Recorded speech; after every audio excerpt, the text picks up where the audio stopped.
ನಮಸ್ಕಾರ. ಈ ವಿಡಿಯೋ ತುಲಾ ರಾಶಿಯವರಿಗೆ ಹೊಸ ವಿಷಯವಾಗಿದ್ದು ಸ್ವಾತಿ ಮತ್ತು ವಿಶಾಖ ನಕ್ಷತ್ರಗಳಿಗೆ ಮೀಸಲಾಗಿರುತ್ತದೆ.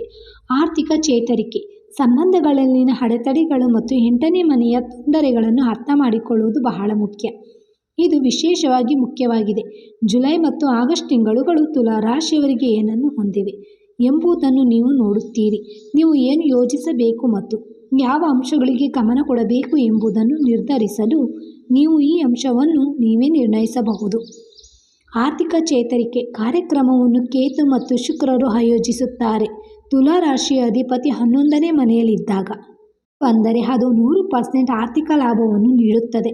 ಆದ್ದರಿಂದ ಇಂದು ಹಣಕಾಸಿನ ಪರಿಸ್ಥಿತಿಯನ್ನು ಸುಧಾರಿಸುತ್ತದೆ. ಈ ಮನೆಯನ್ನು ಅದರ ಸ್ವಂತ ಅಧಿಪತಿಯೇ ನೋಡಿಕೊಳ್ಳುವುದರಿಂದ ಸಂಪತ್ತಿನ ಸ್ಥಾನವು ಸುಧಾರಿಸುತ್ತದೆ. ಇದುವರೆಗೂ ಅದರ ಅಧಿಪತಿ ಯಾರ ಮನೆಯನ್ನು ನೋಡುತ್ತಾರೋ ಆ ರಾಶಿ ಚಕ್ರ ಚಿಹ್ನೆಯ ಮನೆ ಬೆಳೆಯುತ್ತದೆ ಎಂದು ಶಾಸ್ತ್ರಗಳಲ್ಲಿ ಬರೆಯಲಾಗಿದೆ. ಖಂಡಿತವಾಗಿಯೂ ಸಂಪತ್ತು ಹೆಚ್ಚಾಗುತ್ತದೆ. ನಿಮ್ಮ ಖಜಾನೆ ತುಂಬುತ್ತದೆ. ನಿಮಗೆ ಸಾಧ್ಯವಾದಷ್ಟು ಅಥವಾ ನೀವು ಬಯಸುವಷ್ಟು ಸಂಪತ್ತು ಸಿಗುತ್ತದೆ.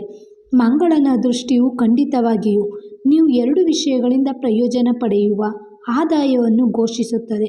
ಈಗ ಈ 2 ವಿಷಯಗಳಿಗಾಗಿ ಅದೃಷ್ಟದಲ್ಲಿ ಇದ್ದರೆ ಈಗ ನಾವು ಅದೃಷ್ಟವನ್ನು ಸುಧಾರಿಸುತ್ತಿದ್ದೇವೆ ಎಂಬುದಕ್ಕೆ ಯಾವ ನೆಪ ಬೇಕು? ಇಲ್ಲಿ ಸೂರ್ಯ ಮತ್ತು ಬುಧನ ಬುಧಾದಿತ್ಯ ಯೋಗವು ಬಹಳ ಉನ್ನತ ಮಟ್ಟವನ್ನು ತಲುಪಿದೆ. ಇದು ಕೂಡ ಸ್ಪಷ್ಟವಾಗಿದೆ.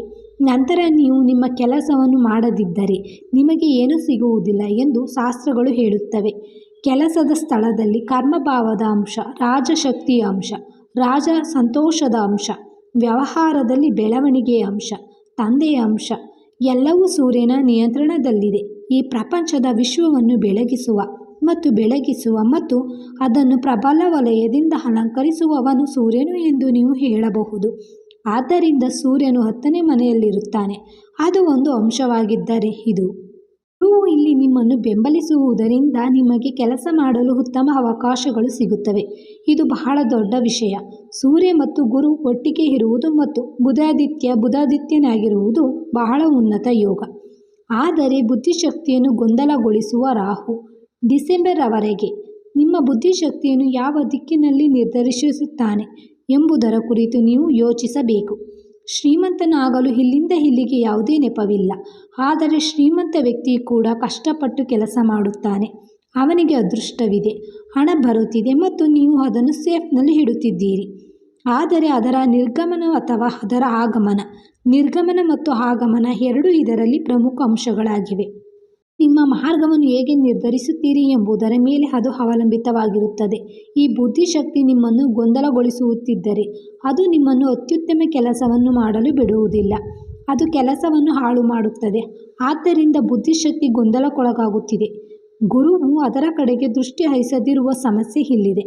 ಪ್ರಸ್ತುತ ಜುಲೈ ಮಧ್ಯದಿಂದ ಖಂಡಿತವಾಗಿಯೂ ಅದರ ಕಡೆಗೆ ದೃಷ್ಟಿ ಹರಿಸುತ್ತಾನೆ ಶುಕ್ರ. ಇದು ಒಂದು ಪ್ಲಸ್ ಪಾಯಿಂಟ್. ಈ ಗ್ರಹಕ್ಕೆ ಬನ್ನಿ. 6ನೇ ಮನೆಯಲ್ಲಿ ಶನಿಯು ಸಾಲ, ರೋಗ ಮತ್ತು ಶತ್ರುಗಳನ್ನು ಹೆಚ್ಚಿಸುತ್ತದೆ. ಆದರೆ ಶನಿ ಶತ್ರುಗಳನ್ನು ನಾಶ ಮಾಡುತ್ತಾನೆ ಮತ್ತು ನೀವು ನಿಮ್ಮ ಕರ್ತವ್ಯವನ್ನು ಚೆನ್ನಾಗಿ ನಿರ್ವಹಿಸಬೇಕು.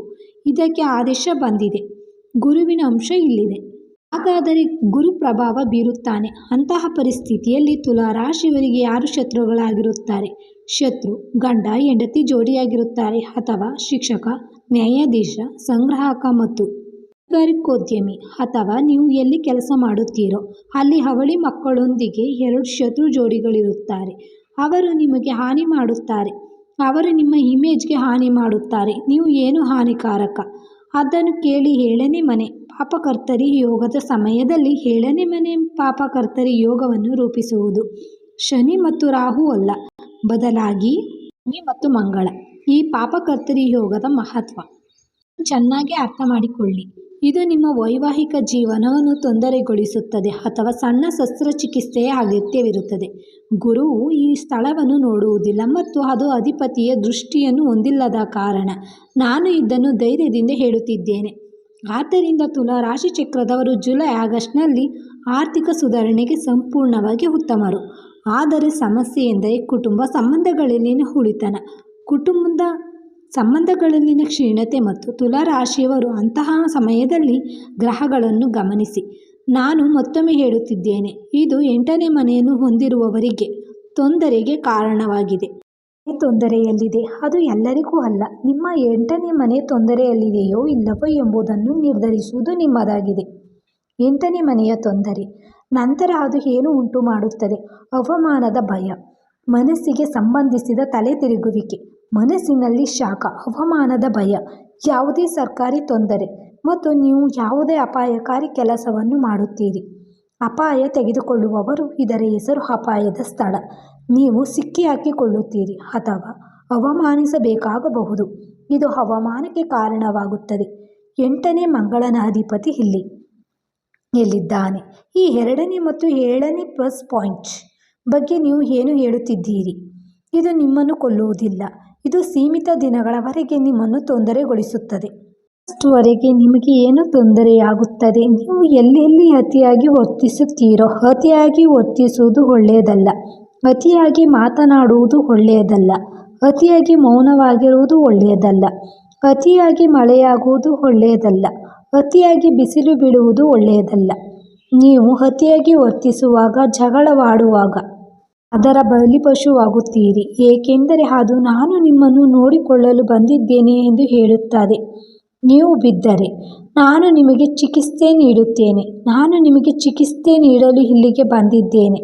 ಇದರ ಹೊರತಾಗಿ ನಿಮ್ಮ ಆರೋಗ್ಯಕ್ಕೆ ಸಂಬಂಧಿಸಿದ ತಪ್ಪು ಆಹಾರ ಪದ್ಧತಿ, ತಪ್ಪು ನಡವಳಿಕೆ, ತಪ್ಪು ಸಹವಾಸದಿಂದಾಗಿ ಈ ಬುದ್ಧಿಶಕ್ತಿ ಗೊಂದಲಕ್ಕೊಳಗಾಗಿದ್ದರೆ ನೀವು ನೋಯುತ್ತೀರಿ ಮತ್ತು ನಿಮ್ಮ ಅನಾರೋಗ್ಯಕ್ಕೆ ಒಳಗಾಗುತ್ತೀರಿ.